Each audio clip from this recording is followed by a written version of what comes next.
ኡስታዝ ሰላም ነው? እንዴት ታኩርዳና ቀሎች ምናምን የሌለች አንድ ጥያቄ ነበረኝ። እኔ ግራ ገብቶኝ ነው የመጣሁት ለመጠየቅ። እንቅልፍ አልወስደኛል። ጠይቅ።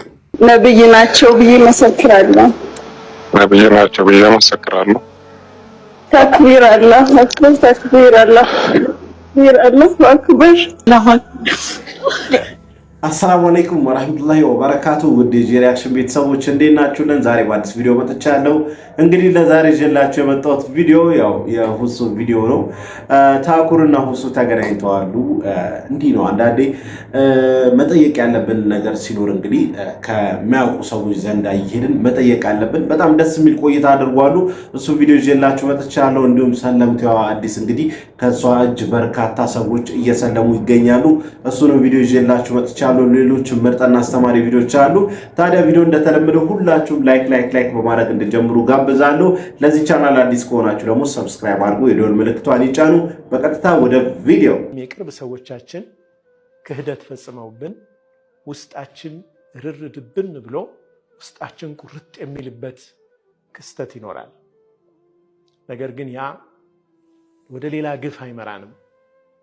ምናልባትም ሰዎቹን ይቅር ልንላቸው እንችላለን፣ ልናቅፋቸው ግን አንችልም ይሆናል። እንዲህ አይነት አጋጣሚዎች ይኖራሉ። ቶልስቶይ ነበር ይህንን ያለው። ሰዎች ያንተ ቅርብ ሰዎች ሲክዱ ይቅር ትላቸው ይሆናል፣ ግን እጅህን የመቆረጥ ያክል ስለሆነ ያ ክህደት ልታቅፋቸው ግን አትችልም፣ እጅህ የለም ይላል። አብረን በምንኖርበት ጊዜ ሰዎች ጋር እንዲህ አይነት ነገሮች ይፈጠራሉ። ሰዎችንም እንረዳቸው። ይቅር ካልክ ምን ችግር አለ? ለምን እንደ ድሮ አትሆንም ልንለው አንችልም። ውስጡ በጣም ከተጎዳ ይቅር ብሎም እርቀቱን ሊጠብቅ ይችል ይሆናል አንድ ሰው። በዛ አይነት መንገድም ህይወትን ማየት ይገባል። ሰዎች የማይችሉትን እንዲሸከሙ ማዘዝ የለብንም፣ ወይም የማይችሉትን እንዲሸከሙ መጠየቅ የለብንም። ይቅር ብሎ ቀልብንም ትቶ ወደዛ ለመሄድ የማያስችል ያክል በደል ሊሆን ይችላል የተፈጸመባቸው። ያን መገንዘብ እጅግ ጠቃሚ ነው። ተበድለናል ብለን ደግሞ ድንበር አልፈን በሰዎች ላይ በቀል መፈጸምም ደግሞ አግባብ አይደለም። እስልምና ሁሌም የነቢዩ ሰለላሁ ዐለይሂ ወሰለም ሐያት ሚዛናዊነትን ነው የሚያስተምረን። ያን ሚዛናዊነት ህይወታችን ውስጥ ስናመጣው ግንኙነታችን የተስተካከለ ይሆናል። እውነት ነው ኡስታዘና። እንግዲህ አንዳንዴ በጣም የልቤ የምንላቸው ሰዎች ልክ እንደ ወንድሜ ብለን የምናስባቸው ሰዎች ከፍተኛ ክህደት ሊፈጽሙብን ይችላሉ እና በጣም ልባችን በእነሱ ሊሰበር ይችላል እና ምናልባት ይቅርታ ልናደርግላቸው እንችላለን፣ ይቅር ልንላቸው እንችላለን። የግድ ግን ከነሱ ጋር አብሮ መኗኗር ተገቢ ነው ማለት አይደለም። ምክንያቱም ሌላ ህመም ስለሚሆን ማለት ነው እና ባውንደሪ ሊኖረን ይገባል ብዬ አስባለሁኝ። ይቅርታ መባባሉ እንዳለ ሆኖ ማለት ነው። ነገር ግን ለሌላ ጭራሽ ለበቀል መነሳሳት ደግሞ ያ ሌላ ስህተት ነው እና ባውንደሪ አብጅተን ከነሱ ጋር መኗኗር ጥሩ ነው ብዬ አስባለሁ። የበደለን ሰው ይቅርታ እናደርግለት። ይቅርታ ማድረጉ በጣም አላህ የሚወደው ነገር ነው። አላህ ይቅርታ ባዮችን ይወዳል። ምክንያቱም አላህ መሐሪ የሆነ ጌታ ስለሆነ ማለት ነው። ይቅርታ ማድረግ ግድ ነው። ነገር ግን የግድ ከነዛ ሰዎች ከበደሉን ሰዎች ጋር ካስከፉን ሰዎች ጋር የግድ ደግሞ መቀጠል አለብን ማለት አይደለም። በ15 ቀን ውስጥ የነብዩ መስጂድ የጎበኙ ምዕመናን ከ14 ሚሊዮን በላይ ደረሱ። የሳውዲ ጋዜጣ እንደዘገበው በረመዳን የመጀመሪያው አጋማሽ ብቻ በመዲና በሚገኘው መስጂድ ነበዊ ከ14 ሚሊዮን በላይ ምዕመናኖችን ጉብኝት አድርጓል ተባለ። የታላቁ መስጂድና የነብዩ መስጂድ ጉዳዮች አጠቃላይ ባለስልጣን እንደገለጸው የረመዳን የመጀመሪያው አጋማሽ በነብዩ መስጂድ የተሰባሰቡት ምዕመናን ቁጥር ከ14 ሚሊዮን በላይ መድረሱን ገልጿል። የባለስልጣኑ ሀዛዊ ዘገባ እንደሚያሳየው የነብዩ መሐመድ ሰለላሁ ዐለይሂ ወሰለም መቃብርን በሚጎበኙበት በረውዳ ሻሪፍ ውስጥ ለመስገድ በአጠቃላይ 223742 ወንዶችና 155630 ደግሞ ሴቶች ፍቃድ መሰጠቱንም ተናግሯል። እንደ ሪፖርቱ ከሆነ በመስጂዱ ለምዕመናን ከ4.5 ሚሊዮን በላይ የኢፍጣር ምግብ የተከፋፈለ ሲሆን 3650 ቶን የዘምዘም ውሃም ተከፋፍሏል። ከ81000 ሊትር በላይ የሚሆን ጸረ ተባይና የንጽህና መጠበቂያዎች ለጽዳትና ለንጽህና ዓላማዎች ጥቅም ላይ መዋላቸው ነው የተዘገበው። በነብዩ መስጂድ የሚገኙትን ኤግዚቢሽኖችና ሙዚየሞችን የጎበኙ ምዕመናን 18000 ሲሆኑ ከ51000 የሚበልጡ ደግሞ የረመዳን የመጀመሪያዎቹን 2 ሳምንታት ቤተ መጻሕፍት አገልግሎት ተጠቃሚ መሆናቸውን ሳውዲ ጋዜጣ ዘግቧል። አላሁ አክበር። እንግዲህ ታሪክ ተሰርቷል። መዲና ላይ ወደ 14 ሚሊዮን የሚጠጋ ህዝብ እንግዲህ የነብዩ ሰለላሁ ዐለይሂ ወሰለም መስጂድ እንግዲህ ጎብኝተዋል። አንዳንድ ሰዎች የእሳቸውን ስም ለማጠልሸት ይሞክራሉ። ነገር ግን ነብያችን ሰለላሁ ዐለይሂ ወሰለም ተከታያቸው እየበዛ እያበበ ነው የሚሄደውና አልহামዱሊላህ ረብል ዓለሚን አላህ ሱብሓነሁ ወተዓላ እንግዲህ እኛንም ይወፍቀን፣ መዲና ሄደን የምንጎበኝ ያደርገን። እስቲ በዱዓችሁ በምስል የምታዩት አዲስ ዓለም ትባላለች። ያለቀሰችበትን ቪዲዮ ሳላሳያችሁ እስኪ አንድ ነገር ልንገራችሁ ስለሷ። ከሰለመች 2 ወሯ ነው። በዚህ 2 ወር ውስጥ ግን በቤቷ ላይፍ በጣም በርካታ ሰዎች እየገቡ ሻሃዳ ይዛሉ። የበለጠ ደግሞ ነገ እኔ ቤት ጋብዣታለሁ ከምሽቱ 3 ሰዓት ሐሙስ ኢንሻአላህ። ሁላችሁም እንዳትቀሩ። ጥያቄ ካላችሁ በኮሜንት አስቀምጡልኝ። ከተስማማችሁ ሻሃዳ ማስያዝ ይቻላል እኮ ችግር የለውም። ዳጊ የምስክርነት ቃል እስከሆነ ድረስ ምንም ችግር የለውም። ሂባ ሻሃዳ እሷን ነው አይደል ያልከው? አስይዙ። ሰላም አለይኩም ወራህመቱላሂ ወበረካቱ። ወአለይኩም ሰላም ወራህመቱላሂ። ዳጊ ዝግጁ ነህ? አዎ ዝግጁ ነኝ። እሺ እኔ የምለውን አብረን ትላለህ። እሺ አሽሃዱ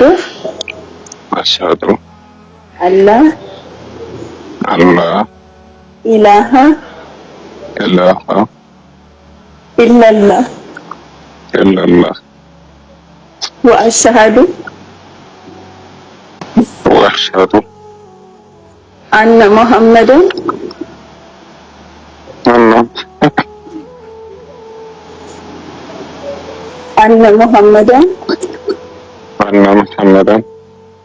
አብዱሁ ወረሱሉ ከአንድ አላህ በስተቀር በእውነት የሚመለክ ሌላ አምላክ የለም ብዬ መሰክራለሁ።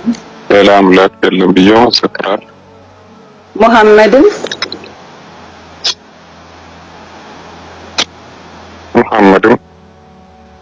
የአላህ መልእክተኛና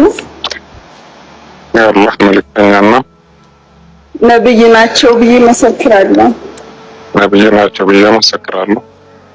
ተክቢር አላሁ አክበር ተክቢር አላሁ አክበር።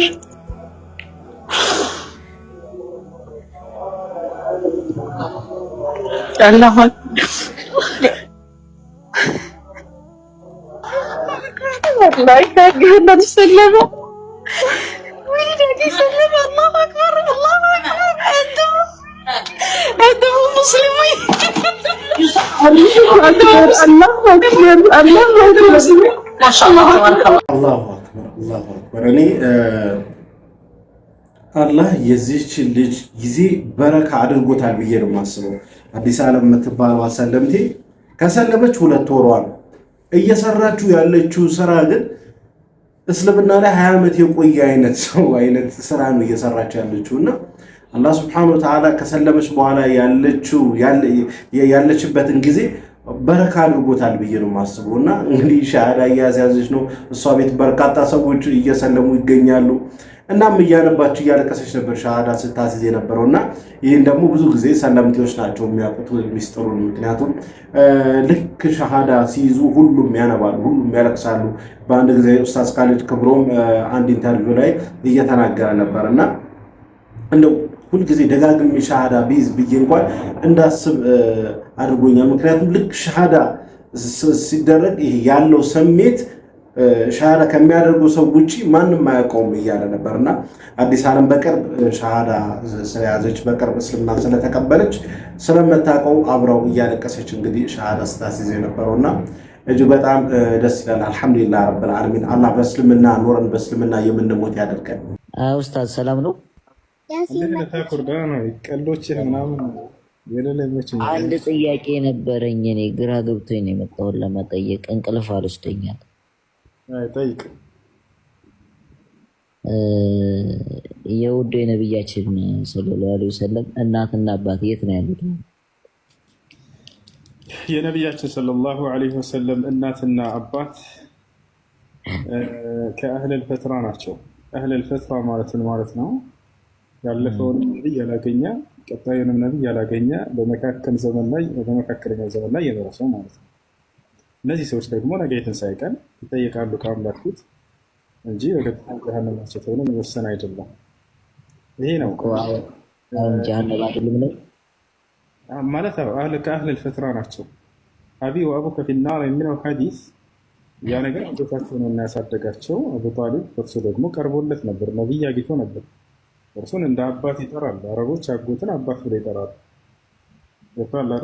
ያ ነው እንጂ አባታቸው አብደላህ ዒሳንም አላገኘም። ያለፈውን ነቢይ ሰለላሁ ዐለይሂ ወሰለም አላገኘም አይደለ? እናታቸው አሚና እንደዛው ዒሳንም አላገኘም። ያለፈውን ነቢይ ሰለላሁ ዐለይሂ ወሰለም አላገኘችም። የነብይነት ዘመናቸው ላይ አብደላህ የሞተው የነብዩ ሰለላሁ ዐለይሂ ወሰለም አባት ነቢያችን ሰለላሁ ዐለይሂ ወሰለም ከመወለዳቸው በፊት ነው። ገና ተረግዘው ሳሉ ማለት ነው። ልክ እንደሆነ ነቢያችን ሰለላሁ ዐለይሂ ወሰለም እናታቸው አሚና ደግሞ የሞተችው ገና ነቢያችን ሰለላሁ ዐለይሂ ወሰለም ነብይ ሳይሆኑ በፊት ገና ሕፃን እያሉ ነው። እና ይህ ነው ከአህለል ፈትራ ናቸው የሚለው ነው። የሙሐመድ አሚን ኢማም ሙሐመድ አሚን አሸንቂጥ የሚባሉ ታላቅ ዓሊም አሉ። የሼክ አብዱልዓዚዝ ብን ባዝ ሼክ ናቸው። አድዋኡል በያን የሚል ተፍሲር ባለቤት ናቸው። ይህ ታላቅ ዓሊም ይህን አቋማቸው። እሺ ሌላ ደግሞ ምን መሰለህ፣ አንድ ሰው እስላም ሆኖ ተወልዶ አድጎ ክርስቲያን ከሆነ ይገደላል የሚላለን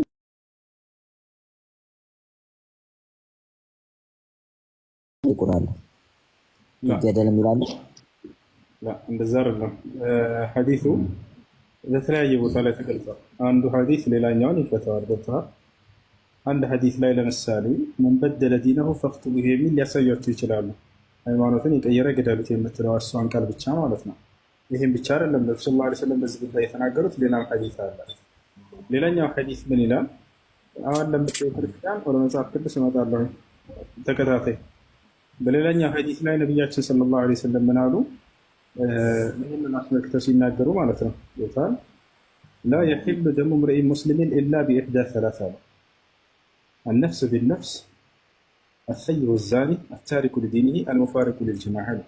የአንድ ሙስሊም ሰው ደሙ በሶስት ምክንያት ካልሆነ በስተቀር ሊፈሰስ አይገባም አሉ። አንደኛ ነፍስን ያጠፋ ሰው የገደለ ይገደል በሚለው ማለት ነው።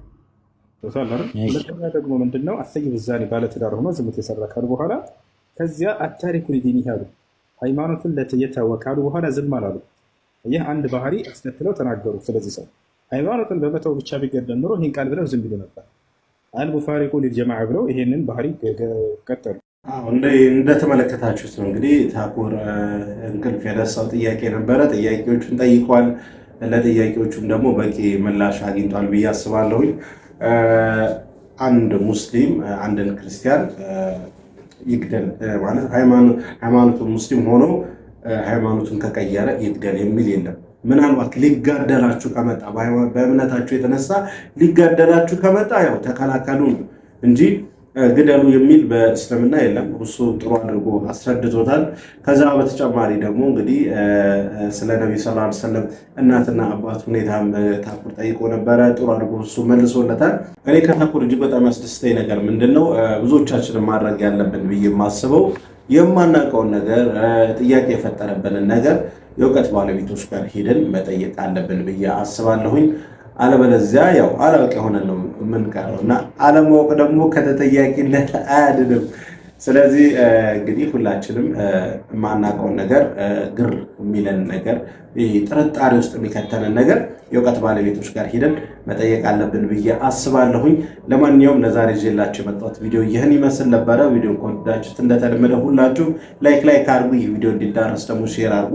ለዚህ ቻናል አዲስ ከሆናችሁ ሰብስክራይብ ማድረግ አይረሳ። ኢንሻአላህ በቀጣይ በአዲስ በቆንጆ ቪዲዮ እስከምንገናኝ ወሰላሙ አለይኩም ወራህመቱላሂ ወበረካቱ።